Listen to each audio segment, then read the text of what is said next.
معاملہ کیا ہے؟ تو فرمانے لگے معاملہ ایک ہی ہے، دکھ بھی رب کی طرف سے ہے، سکھ بھی رب کی طرف سے ہے۔ تو دکھ قبول محمد بخشا راضی رہن پیارے، اگر سارا کچھ اسی کی جانب سے ہے تو یہ تو کوئی بات نہ ہوئی کہ دکھ آنے پہ بندہ کہے ہو یہ کیا بن گیا، سکھ آئے تو بندہ کہ دیکھا میں نے محنت کی تھی تو کامیاب ہو گیا۔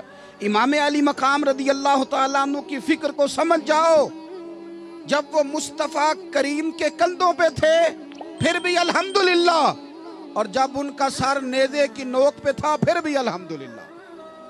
کسی مقام پر کسی جگہ بھی حسین ابن علی شکوہ کرتے نظر نہیں آتے۔ سیدنا امام علی مقام ہر مقام پہ کہتے ہیں الحمدللہ الحمدللہ الحمدللہ۔ جب تک وہ مسجد نبوی کے منبر پر جلوہ فراز تھے اور جب تک زمانہ ہاتھ باندھے ان کے سامنے کھڑا تھا پھر بھی الحمدللہ، اور جب ان کے بچوں کے ہاتھوں میں ظالموں نے زنجیریں ڈال دیں تو پھر بھی الحمدللہ، جب تک سورج چاند بھی سیدہ زینب کے گھر کے قریب سے گزرتے تھے تو ذرا تھوڑی نظر ہٹا کے گزرتے تھے، مالک پھر بھی الحمدللہ۔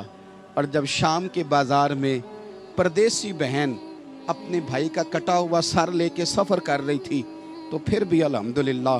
مارو نہ مینو مار مکاؤ، میں کوئی عذر نہ پیش لے آواں تے جے سونا ہی میرے دکھ وچ راضی، جے سونا ہی میرے دکھ وچ راضی تے پھر سکھ نو چلے ڈاواں۔ یہ الحمدللہ کا مزاج لاؤ۔ یہ روز جو گھر میں لڑائی کرنا، روز اختلاف رائے کی بات کرنا، روز کبھی کسی کی غیبت کرنا، کبھی کسی کی کرنا، کبھی کسی چوک میں بیٹھ کے شکوہ کرنا، کبھی کسی چوک میں بیٹھ کے شکوہ کرنا، کبھی کہنا کہ فلاں جگہ میں ناکام ہو گیا، فلاں کی وجہ سے ہو گیا، یہ کچھ شیوا ہے مسلمانی کا؟ مسلمان ہر حال میں اللہ کی تسبیح پڑھتا ہے، مسلمان ہر حال میں اپنے رب کو یاد کرتا ہے۔ وہ کہتا ہے بہار ہو کہ خزاں لا الہ الا اللہ، خودی کا سر نہاں لا الہ الا اللہ، خودی کا تیغ فساں لا الہ الا اللہ۔ اور اگرچہ بت ہیں جماعت کی آستینوں میں، اگرچہ بت ہیں جماعت کی آستینوں میں، پر میری مجبوری ہے نا، مجھے ہے حکم اذاں لا الہ الا اللہ۔ اپنی ڈیوٹی کرتا ہے وہ اپنے کام لگا رہتا ہے۔ آپ کبھی پلٹ کر میرے رسول پاک صلی اللہ تعالی علیہ وسلم کی خوبصورت زندگی کو دیکھیں نا، خوبصورت زندگی کو۔ میں کیا کروں، ہمارے مزاجوں میں باتیں ایسی آتی جا رہی ہیں، ہم انتظار کرنے کو تیار ہی نہیں۔ ابھی محنت کیا تو شام کو رزلٹ آنا چاہیے۔ جو پوری 5 دن نماز پڑھ لیتا ہے وہ کہتا ہے ابھی میں ولی نہیں بنا، اتنے دن ہو گئے نماز پڑھتے۔ جو پورا 40 دن پراپر طریقے سے درود پاک پڑھ لیتا ہے وہ کہتا ہے دیکھو مجھے ابھی تک زیارت ہی نہیں ہوئی نبی پاک صلی اللہ علیہ وسلم۔ جو ابھی کل آیا ہے اور کل ابھی اس شخص نے آ کر کے شروع کیا سلسلہ تو کہتا اوہو میرا معرفت والوں میں نام کب آئے گا؟ وہ بھائی لوگوں کی زندگیاں گزر گئی، لوگوں کے احوال گزر گئے۔ میں بیٹھا تھا بزرگوں کی خدمت میں تو ایک شخص نے آ کے کہا حضور میں آپ کے لیے سلام لایا ہوں فلاں عظیم ہستی کا۔ تو حضرت صاحب نے اس کو تھپکی دی، فرمانے لگے پتر میں انہیں جوگا نہیں، تینوں کوئی پلیکھا لگ گیا ہے، میں بدکار پرانا خادم، میں نہیں اس قابل یار، یہ تجھے غلطی لگ گئی ہے، مجھے تو اپنے اعمال کا پتہ ہے، میں موجود تھا اور صاحب علم و فضل بندے کے پاس تھا۔ کہنے لگے پتر میں نہیں اس قابل، مہربانی کرنا تو میرے لیے دعا کر، اللہ تعالیٰ میرے اوپر رحمت کر دے اور کوئی رستہ کھل جائے۔ اور سجنوں سنو، حضرت عمر فاروق جیسا بندہ میرے رسول پاک صلی اللہ علیہ وسلم کے غلاموں میں مولا علی شیر خدا کا مرتبہ کون جان سکتا ہے؟ حضرت علی کہا کرتے تھے میرا دل کرتا ہے اس طرح کے اعمال لے کے اللہ کی بارگاہ میں جاؤں جو اعمال سیدنا فاروق اعظم کے ہیں۔ اتنا صالح بندہ، اتنا پرہیزگار بندہ، لیکن حضرت عمر فاروق کے انتقال کا وقت آیا تو لوگ ان کی تعریفیں کرنے لگے، عمر کی بڑی بات ہے، عمر کی بڑی بات ہے۔ تو حضرت عمر رو پڑے، فرمانے لگے میرے لیے دعا کرو، مجھے درجہ کوئی بھی نہ ملے، بس میریاں نیکیاں اور بدیاں برابر برابر ہو جائیں، میں معاف کر دیا جاؤں، نیکی اور بدی برابر برابر ہو، چھوڑ دیا جاؤں۔ درجوں کا تو معاملہ بڑا آگے کا ہے، اتنی جلدی، اتنی سپیڈ، اتنی ہمیں جلد فٹافٹ ہو جائے، سویرے ہو جائے۔ آپ اپنی جد و جہد تو کریں، آپ تھوڑا پلٹ کے تو دیکھیں، آپ دیکھیں کہ لوگ میدانوں میں رہے، میدانوں میں رہے. حضرت خالد بن ولید میدان میں رہے, حضرت سعد بن ابی وقاص میدان میں رہے, حضرت سیدنا ابو عبیدہ بن جراح میدان میں رہے. یہ لوگ ہمیشہ میدانوں میں رہے, اپنی اپنی ڈیوٹی کر کے چلے گئے. اسلام پھیلتا رہا, اپنی اپنی ترتیب سے آگے جاتا رہا, اپنے اپنے رنگ میں اللہ تعالیٰ لوگوں کو دین کی سمجھ عطا کرتا رہا. جلدی بڑی ہے, بہت جلدی ہے, شارٹ دروازہ چاہیے, صبر ہی کوئی نہیں, استقامت ہی کوئی نہیں, فٹافٹ ہو جائے. بہت سارے لوگ آ کے کہتے ہیں حضرت صاحب نماز تو پڑھنے لگا ہوں, روزہ تو رکھنے لگا ہوں, داڑھی بھی میں نے رکھ لی ہے, اور آپ کے پاس بھی آتا ہوں, اب کوئی نگاہ کر دینا. تو میں کہتا ہوں یہ جو نماز آپ نے شروع کی ہے یہ بغیر نگاہ کی ہو گئی ہے. یہ جو آپ آنا شروع ہو گئے ہیں تو اس کو آپ نگاہ نہیں سمجھتے, اور یہ بھی میری نگاہ نہیں, پریشان نہ ہو جائیے گا, یہ بھی اللہ رسول کی نگاہ ہی ہے. او خدا کے بندو, تھوڑا سا اپنی زندگی میں صبر اور استقامت کو لاؤ, تھوڑا رستے پہ چلنا سیکھو. اور میں آپ کو ایک بات عرض کروں, ہمارے صوفیاء نے ایک باریک نکتہ بھی بیان کیا. وہ کہتے ہیں یہ جو وصال ہے نا, وصال, یہ تو اختتام ہے, ملاقات تو فنا ہے. جو مل گیا وہ تو گیا, جس کی ملاقات ہو گئی وہ تو گئے تھے نا جناب موسیٰ ملنے, پھر کیا ہوا تھا؟ جس کی ملاقات ہو گئی وہ تو گیا. اصل کام کیا ہے؟ اصل کام اس کے رستے میں رہنا ہے. اصل کام تو یہ ہے کہ تو اس رستے پہ ہے کہ نہیں جس رستے پہ تجھے کھڑا کیا تھا. ان راہوں کا تو مسافر ہے کہ نہیں, تو نقش قدم تلاش کر, نقش قدم. ایک شاعر سیرت نگار بھی تھے, سمجھ لیں انہوں نے سیرت نگاروں کو بھی دیکھا, عشاق کو بھی دیکھا, رسول اللہ کے غلاموں کو دین کی نوکری کرتے بھی دیکھا, 40 سال حدیثیں پڑھاتے بھی دیکھا, نبی پاک کے نام پہ گلی گلی نگر نگر جاتے آتے بھی دیکھا, حضور صلی اللہ علیہ وسلم کی باتیں کرتے دیکھا. تو کسی نے ان سے پوچھا حضور تک رسائی بھی ہوئی ہے؟ تو وہ سرکار کی بارگاہ میں مخاطب ہو کے کہنے لگے تیری معراج کہ تو جانے کہاں تک پہنچا. یا رسول اللہ معراج کی رات آپ کہاں تک گئے کوئی پتہ نہیں. کہنے لگے وہ تیری معراج کہ تو جانے کہاں تک پہنچا, اور میری معراج کہ میں تیرے خاک قدم تک پہنچا. میرے لیے تو اتنا کافی ہے کہ محبوب وہ جو تیرے قدموں سے کبھی گرد لگتی تھی مدینے کی, اگر میں وہاں تک چلا جاؤں تو میری تو معراج ہو گئی, میرا تو معاملہ حل ہو گیا. میں یہاں تک آ گیا تو ختم ہو گئی بات. تھوڑا سفر کریں. ایک تو یہ دیکھیں آپ کہ آپ کتنے بھی بڑے ہیں, کتنے بھی عظیم ہیں, کتنے بھی لائق ہیں, کتنے بھی نیک ہیں, پھر بھی آزمائش زندگی کا حسن ہے. میں مسافر ہوں, کوئی زندگی کے 11-12 سال ہو گئے ہیں مجھے سڑکوں پہ وقت گزارتے, تو میں بہت سارے لوگوں سے میں نے بڑا کچھ سیکھا ہے. میری جو گاڑی چلانے والے لوگ ہیں ان سے بھی میں نے بڑا کچھ سیکھا ہے. ایک میرا دوست تھا, تو میں نے اس سے کہا کہ میرا خیال ہے موٹر وے پہ آپ کو گاڑی چڑھا دی جائے تو آپ کے لیے آسان ہے. تو کہنے لگا پیر صاحب ہے موٹر وے اوکھی جے چلانی. میں نے کہا وہ کس طرح؟ وہ کہنے لگے کہ موٹر وے پہ نا گاڑی چونکہ نہ کوئی سپیڈ بریکر ہے, نہ موٹر وے پہ کوئی چنگچی والا آگے آتا ہے, نہ زیادہ رش ہوتا ہے, تو سیدھی سیدھی چلاتے رہتے ہیں تو نیند آنے لگ جاتی ہے. اگر بار بار آئے نا سپیڈ بریکر اور بار بار بریک لگے تو آنکھ ذرا کھلی رہتی ہے. تو مجھے مسئلہ سمجھ میں آ گیا. میں نے کہا اس کا مطلب یہ ہے, اس کا معنی یہ ہے کہ جن کی زندگی بالکل سکھوں میں گزرتی رہتی ہے نا, آرام پسند ہو جاتے ہیں.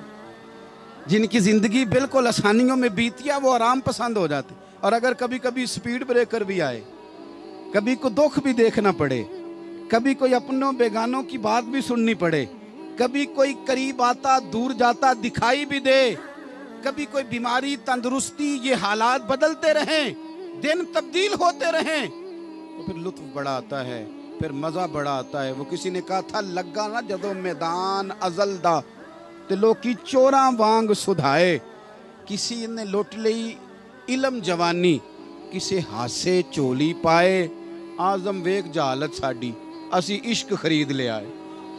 ویخ نا جہالت ساڈی اسی عشق خرید لے آئے. اور پھر کہنے لگے کسی دے سر دستار امامت اس علم پڑھاون سکھیا ہے, تے کسی نے پہنے ہے فقر دا چوگا اس زہد کماون چکھیا ہے.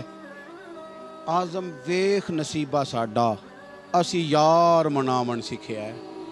تو ویخ نصیبہ ساڈا اساں یار مناون سکھیا ہے. میرے عزیز زندگی کے اندر دیکھو, کائنات میں سب سے زیادہ محبوبیت میرے رسول پاک کی ہے. میرے نبی پاک صلی اللہ علیہ وسلم کی زلف کی بات بھی میرا رب کرتا ہے، حضور کی آنکھوں کی بات بھی میرا رب کرتا ہے، حضور سید عالم کے چہرہ والضحیٰ کی بات بھی کرتا ہے، زلف واللیل کی بات بھی اللہ کرتا ہے۔ میرا رب رسول پاک صلی اللہ علیہ وسلم کے سینہ علم نشرہ کی بات بھی کرتا ہے، پیشانی والفجر کی بات بھی کرتا ہے، حضور کی آنکھیں ما زاغ البصر کی بات بھی کرتا ہے۔ اتنی محبوبیت کہ رسول پاک چلیں تو اللہ اس کی بات بھی کرے، ہجرت کریں تو اس کی بات بھی کرے، جس شہر میں حضور رہیں اس کی قسم اٹھائے۔ اور حال پتہ کیا ہے کہ محبوب پیدا نہیں ہوئے تو باپ چلے گئے، ابھی عمر چھوٹی تھی، ماں کی کھل کے زیارت ہونا تھی کہ اماں بھی چلی گئیں، دادا کندھوں پہ کھلایا کرتے تھے، تو تاریخ کہتی ہے کہ دادا کا جنازہ اٹھا تو پیچھے پیچھے حضور بھی آنسو بہا رہے تھے۔ ایک وفادار بیوی ملی تو اپنے وقت پہ سیدہ خدیجہ بھی چلی گئیں، ایک ٹائم آیا تو جناب ابو طالب بھی رخصت ہو گئے۔ مکے سے حضور کو اتنا پیار تھا وہ چھوڑنا پڑا، صادق اور امین کہنے والوں نے حضور کی دعوت کو قبول کرنے سے انکار کر دیا، تو رسول کریم نے اپنی پیشانی پر کسی قسم کا کوئی شکن نہیں آنے دیا۔ رسول پاک مدینے آئے تو لوگ تلواریں لے کے بدر میں آ گئے لڑنے، شہید کرنے، حضور وہاں بھی کوئی پریشان نہیں ہوتے۔ میدان احد آیا تو نبی پاک نے اپنے چچا کو کٹے ہوئے وجود میں دیکھا، نکلی ہوئی آنکھوں میں دیکھا، کٹے ہوئے ہونٹوں میں دیکھا، کسی جگہ میرے رسول پاک صلی اللہ تعالی علیہ وسلم شکوہ کرتے دکھائی نہیں دیتے۔ حضور کی وہ بیوی سیدہ عائشہ صدیقہ رضی اللہ تعالیٰ عنہ، جن کی پاکی کا رب بیان کرے، ان پر منافقین نے الزام لگا دیا، اتنے پاک گھرانے پر لوگوں نے انگلی اٹھائی۔ میرے رسول نے آنسو بہائے، پر کسی جگہ حضور پریشان ہوتے دکھائی نہیں دیے۔ ہم ڈھونڈنے لگے، تلاش کرنے لگے، جب دروازہ رسول پہ گئے تو حضور خود بولے، میرے رسول فرمانے لگے، میرے غلاموں یاد رکھنا یہ صبر میری چادر ہے، یہ صبر میری چادر ہے، یہ حوصلہ میری چادر ہے۔ سیدہ عائشہ صدیقہ رضی اللہ تعالیٰ عنہ فرمایا کرتی تھی، لوگوں مجھے اللہ کی عزت کی قسم، میں نے حضور سے بڑھ کر کسی کو صبر کرنے والا نہیں دیکھا، کسی کو حوصلہ کرنے والا حضور سے بڑھ کے نہیں دیکھا۔ امت کو کیا ہو گیا؟ یہ چوراہوں پہ لڑ رہی ہے، چوکوں پہ لڑ رہی ہے، گھر ہیں کہ فساد کے آئینہ دار بنے ہوئے ہیں، لوگ آ کے رو پڑتے ہیں کہ جناب بھائیوں کا سلوک نہیں، کوئی دعا کر دیں، رو پڑتے ہیں جناب ابا کے ساتھ بھی لڑائی ہو جاتی ہے، کوئی تعویذ دے دیں، ذرا حوصلہ نہیں، صبر نہیں۔ کسی جگہ ٹھہرنا تو سیکھو میرے عزیز، کسی جگہ او یارو آؤ نا۔ میدان کربلا کے دو سبق، استقامت اور صبر۔ کتنا درجہ ہے سیدنا بلال حبشی کا، میں تقریر کر دیتا ہوں آپ سن لیتے ہیں، لیکن کبھی وہ انداز بھی تو دیکھو نا۔